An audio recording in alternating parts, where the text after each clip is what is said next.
Why do left-wing activists do things like this?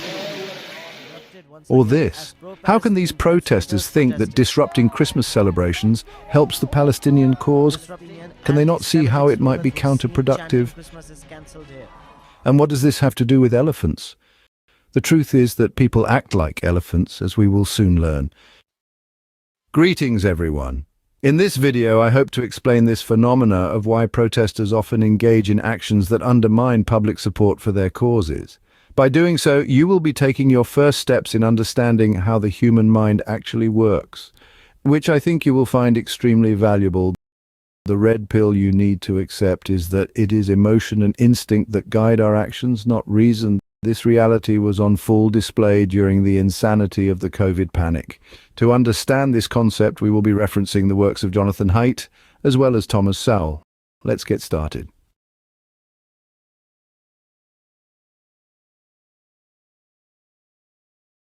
Through natural selection, useful traits continue while others are bred out. This process has been at work since our ancestors first crawled out of the oceans hundreds of millions of years ago.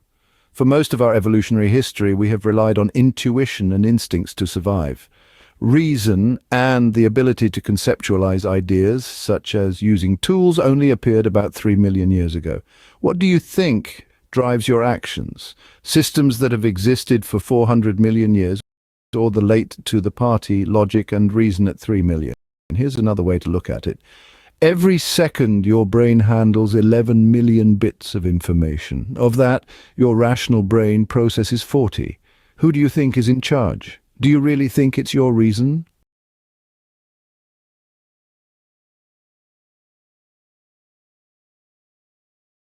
In The Righteous Mind, Jonathan Haidt uses the analogy of the human brain being like an enormous instinctive elephant ridden by a tiny rational rider.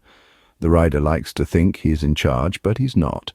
Rather, it is the elephant that makes all of the important decisions, leaving the rider to rationalize why this makes sense after the fact. The rational rider serves the emotional elephant, and the elephant is in charge.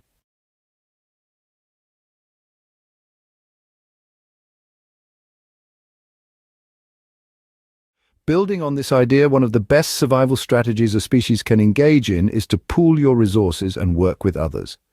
Elephants in herds are much more likely to survive and procreate than lone wolves. How individuals react to each other in groups and which behaviors are encouraged or not is the basis of our morality. Once again, the foundations of our morality, how we treat others, is unconscious instinct, not reason. Haidt has identified 6 evolutionary moral foundations that form the basis of our actions. They are care versus harm, fairness versus cheating, liberty versus oppression, loyalty versus betrayal, authority versus subversion, and sanctity versus degradation. In this video, we're going to focus on the care-harm foundation. I plan on exploring the other 5 foundations in the future, so make sure you like and subscribe so that you don't miss those. For now, know that right-leaning people value all 6 moral foundations, as these charts show, while left-leaning people value 3. Please note that I am not making a judgment here. As we shall soon see, there are evolutionary advantages to both approaches. Let's go back to our elephant and rider and imagine them riding in a herd with other elephants and riders. The care-harm foundation arises out of the need to protect the health of the other elephants in the herd, particularly the young. Right-leaning people, due to the fact that they value all 6 moral matrix foundations, are much more concerned with protecting the elephants in their own herd. The evolutionary advantage of this is that if your own herd is safe, it will grow and prosper. Maintaining the social fabric of their herds is very important to right-leaning elephants. They see social order as being difficult to achieve and easy to lose.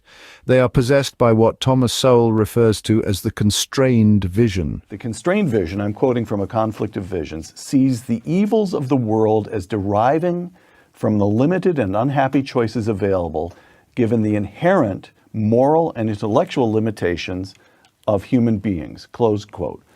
So the constrained vision understands itself as constrained by the limitations of reality itself. Yes. Is that correct? Yes. Okay. In other words, they cannot proceed as so many do, that good things happen automatically, but bad things are somebody's fault. Got it. Got it. And then to continue here, the constrained vision, again, quoting from A Conflict of Visions, for the amelioration, improvement of the human condition, the constrained vision relies on certain social processes such as moral traditions, the marketplace, or families. Left-leaning people are not only concerned about the care of the elephants in their own herd, but in others as well.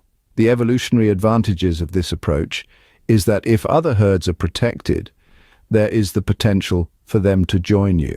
This can lead to greater genetic diversity, which is evolutionary beneficial. However, in order to be open and accepting of new elephants with different ways, left-leaning people take the existing social order for granted, which is why they can only value 3 of the 6 moral foundations.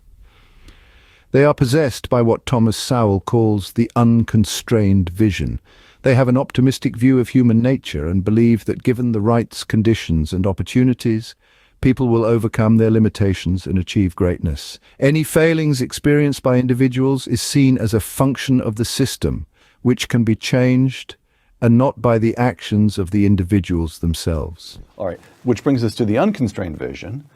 When, again, I'm quoting you, when Rousseau said that man is born free but everywhere in chains, he expressed the essence of the unconstrained vision, in which the fundamental problem is not nature or man, but institutions. Yes. Would you explain that one?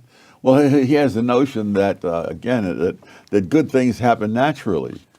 And if they're bad things, it's because institutions, including civilization itself, have made these bad things happen.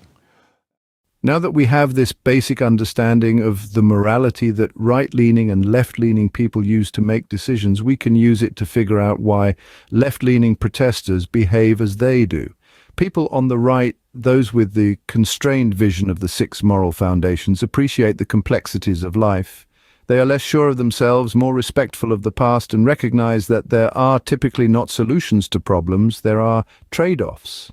You can make one thing better, but you may wind up making something else worse, sometimes much worse. Progressives, those with the 3 moral foundations of the unconstrained vision, are not bound by the foundations that maintain the social fabric and are therefore much more optimistic. They only see solutions, not trade-offs. When they see a problem, they see a solution, and it is completely obvious to them.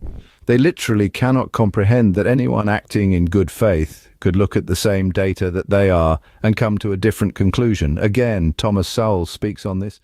Wise, again, I'm quoting from A Conflict of Visions, where the wise and conscientious individual is conceived to be competent to shape outcomes directly.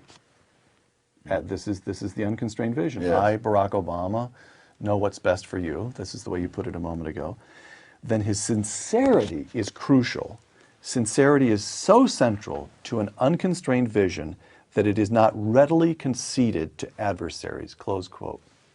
That goes back at least 200 years, that people who have the constrained vision understand that people will make mistakes. And so therefore, when someone says something they disagree with, that to them is just one of the examples of it. They see no need to question his sincerity or honesty or whatever. But for those with the unconstrained vision, what they believe seems so obviously true that if you're standing in the way of it, either you must be incredibly stupid, utterly uninformed, or simply dishonest. And that's your answer. Left-leaning people are in some ways morally blind and cannot conceive that there may be other ways to look at an issue. They are possessed of the one true faith, and they are so sure of themselves that they are willing to scream it from the rooftops and are open to any method, including destroying paintings and attacking Christmas to get attention for their cause. Their limited moral matrix makes them literally blind to other points of view, and this is why they act as they do. But that's what I think. What are your thoughts? If you have any questions, please leave your comments below and I will try and answer them.